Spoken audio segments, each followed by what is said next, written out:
Hey everybody, welcome to Shooting the with Yankee. As usual, I'm Yankee. Don't really have any other alternative. So let's get shooting. Tonight's topic is going to be, what do you think is the worst carry gun? Now, you don't have to have carried this or even seen somebody else carry it, but what gun do you think that would be the worst carry gun? Now, if you've carried a gun that you thought was just awful and you'll never carry it again, let us know, because that would be a good thing for people to know. Like, you could say it's too heavy, it's just not reliable, etc. People should know that kind of thing. Or what's the most ridiculous gun you've ever seen somebody else carrying? And it doesn't have to be the gun itself is ridiculous. It's just that kind of carrying it the way they're carrying it's kind of ridiculous. Like, I'll start off with a story of a ridiculous gun I saw someone carrying one time. I saw a guy carrying a mare's leg in a hip holster, not a drop leg holster, just a gun on his belt. It was sticking out about this far in front of him and about that far behind him, just wearing it as a belt holster. It had to be completely impractical. Like, you can't get in and out of your car. You can't walk around through a store without knocking things off shelves and stuff. So that had to be a ridiculous carry gun. But for me, the most ridiculous carry gun that I'm going to say is not good for carry, but people carry it anyway. Now, I could say Kel-Tec, because I just don't think they're reliable. And any gun you choose to carry should be reliable. And Kel-Tecs are not.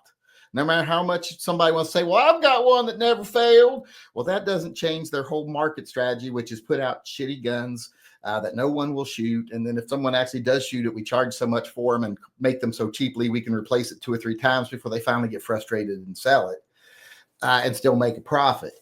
That's their market strategy. That's what they've been doing for 20-something years, whatever. So Kel-Tecs are really a bad choice for carry, but one that I actually see people carry quite often, and I will admit I've carried before too, is the 50 AE Desert Eagle. Carrying that gun is foolish, because one, not only is that gun about as reliable as a Kel-Tec, it's not as prone to self-disassembling as a Kel-Tec, but failure-wise, these guns are unreliable. They just don't function well. And they're huge and they're heavy, so they will really affect how you live your life. You can't go about your everyday life carrying one of these guns, but I see people carry them. I see pictures on the internet. I see videos on YouTube. People saying any gun can be carried if you're willing to. I'm like, well, no, but any gun can be carried, but that doesn't mean it should be. And things like the Desert Eagle, those are novelties. They're not meant to be carried. So I think those are the worst carry guns you could possibly carry. And I've carried one before, done it for every second matters. And yes, it was incredibly heavy. It was a pain in the ass. And if I had needed to use it, I couldn't have counted on it. So let's see what other people have to say over here. Let's go on over and see what opinions are coming in. We got Edgar Cortez said, and he sent me an email with a disclaimer to where, since he's didn't claim his silver bullet, that I will not be liable if he gets eaten by a werewolf. I need to find that and go through that. I've got it tagged to find it, but just so people know, he is going through the proper legal channels, that I won't be responsible. He says, a 22 pistol, revolver, or semi-auto, but in a gunfight, any gun is better than no gun. That's true. To a point. Actually, I wouldn't say that that's true all the time, but I do agree with you. 22s are not good guns for carry. And that's taking out the fact that 22s themselves, the ammo itself, is not that reliable. Rimfire ammunition is not something you can count on. Any manufacturer that makes it will tell you, well, we expect this many failures per box. And if they're making a certain number of failures per box that they can average it out, well, I don't want to trust that ammunition. But I will say on that, any gun is better than no gun. I don't think that's always true. Maybe we'll do a video on that sometime. Maybe that'll be our topic. But I don't think that's always true. And I'll go into it more at another time when that's the topic at hand. Mr. Furley said Kel-Tec PF9. Well, yes, any Kel-Tec is not a good gun. They are not reliable. They do not hold up well. And everyone always says, every time you say something negative about Kel-Tec, first thing out of their mouth is like, you worked for George Zimmerman. Yeah, have you ever read the Zimmerman police report? Where did they find the casing at after he shot Trayvon Martin? They retrieved the casing from the chamber of the gun. The fired casing was still in the chamber of the gun. So what does that mean? That means first time he pulled the trigger and fired it, it jammed, didn't cycle. So it didn't work. So he was lucky his first shot did it, because if his first shot hadn't have done it, he'd have been screwed. So that right there is a perfect example of why you don't want a Kel-Tec. It jammed on the first round. I don't want to be limited to one shot. So I'm not going to be carrying a Kel-Tec.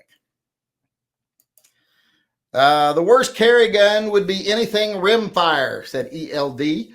I agree. I don't find rimfire ammunition to be reliable. There's so many people that will say, though, I've never had a 22 fail ever in my life. And I'm like, well, how many 22s could you possibly have shot? Because you can expect a certain amount of failure out of every 100. Usually it's like 5 to 7. So that's not a good rate for me. 5 or 6%, 7% failure rate, that's not good for self-defense. That means 1 out of every 20 times you have to pull that trigger, it might not work. And that's on a best case scenario. So just not a fan of rimfire, but you'll always find someone that will say, 22 is it's just as reliable as any other round, even though it's just not. They can't back that up in any way because it's just not true.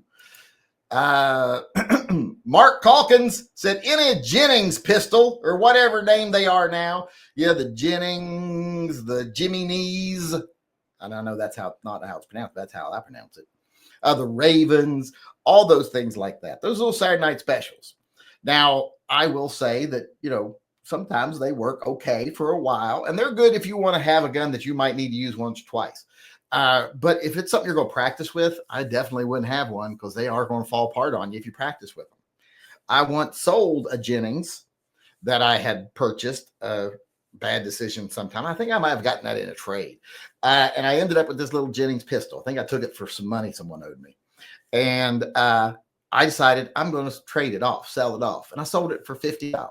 Or no, it was $25 I sold it for, because I bought some lead-away claws for it with it. And the person who was looking at it, I said that I had when I advertised it, that it was unfired. It had never been loaded and fired. And the person asked me, well, how do I know this gun's never been fired? And I'm like, well, the barrel hasn't exploded. So you can tell it's never been fired. There's no bulge in the barrel. So they still wanted it. I don't know why, but yeah. Johnny Mandrick says, anything you can't shoot well but got talked into. Well, that's a different way of thinking about it. And yes, that's true. If there's a gun you can't handle, but you carry it because you think all the operators carry it.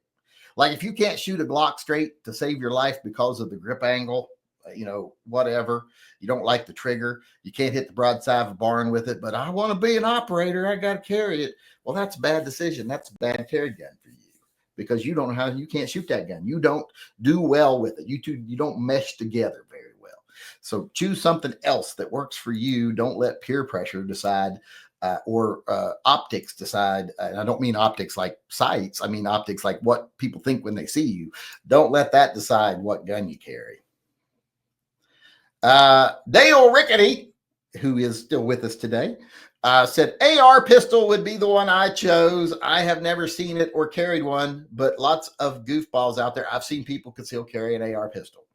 I saw someone at Walmart doing that. They had a little AR pistol on their side. I couldn't tell if it was because it was sticking out from underneath their shirt. So I couldn't tell if they had it on a strap around their shoulder or if they somehow had it strapped to their belt, but it was clearly an AR pistol sticking out the bottom of their shirt. And I've seen lots of things at rallies, like gun rallies and stuff, that were just crazy, but that was people being odd at a gun rally to make a point. But yeah, something like that did not seem like a good idea for carry. I guess you would be well prepared if that gun's reliable, but do you really want to shape your day around having to deal with that on your side? That would make me so unlikely to carry. If that's all I had to carry, I would like to think I had other things if I was carrying that. The Real Glass 3222 said, Jimmy Knees 380, worst carry gun. Yes, they are. That's like the Raven, like I said before, same things. The Jennings, the little Saturday night specials. And I don't want to say they don't have a place in the gun community or in society. Even Kel-Tecs have a place. You know, for someone who wants a gun, they're going to stick in their nightstand and probably only shoot once or twice. Yeah, a Kel-Tec might be okay. Might, and I stress might, but and they serve a purpose, I guess, for someone who doesn't want to spend a lot of money on a gun, but just want it just in case. I wouldn't suggest it, but you know, they do serve a purpose. But still, yeah, I wouldn't say they're good carry guns. Jiminy's, Jennings, any of them. Practical Bacon chimed in here and said, "My grandpa's truck gun was a revolver in 22 short."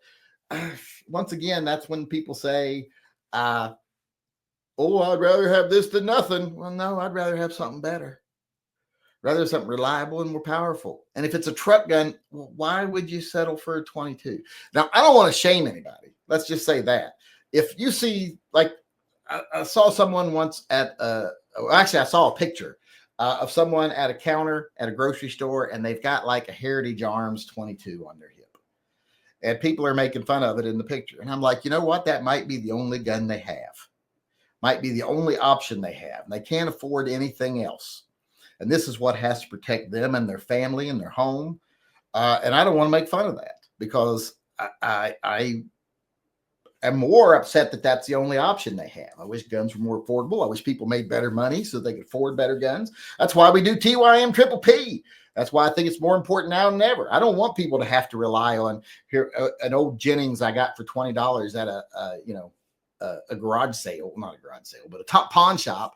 I don't want to have to rely on that. Well, you could get them at a garage sale. Some states allow private person-to-person sales. You can get them like that in Alabama.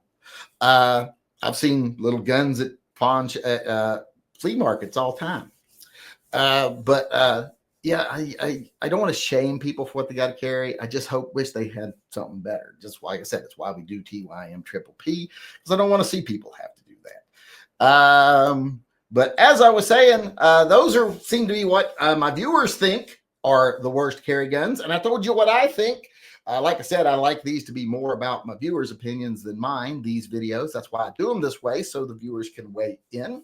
So if you want to weigh in, do so in the comment section below. Or if you want to weigh in live on one of these videos, come to our live chats. We do them every night at 6 p.m. except for Wednesdays when they're at 7 p.m.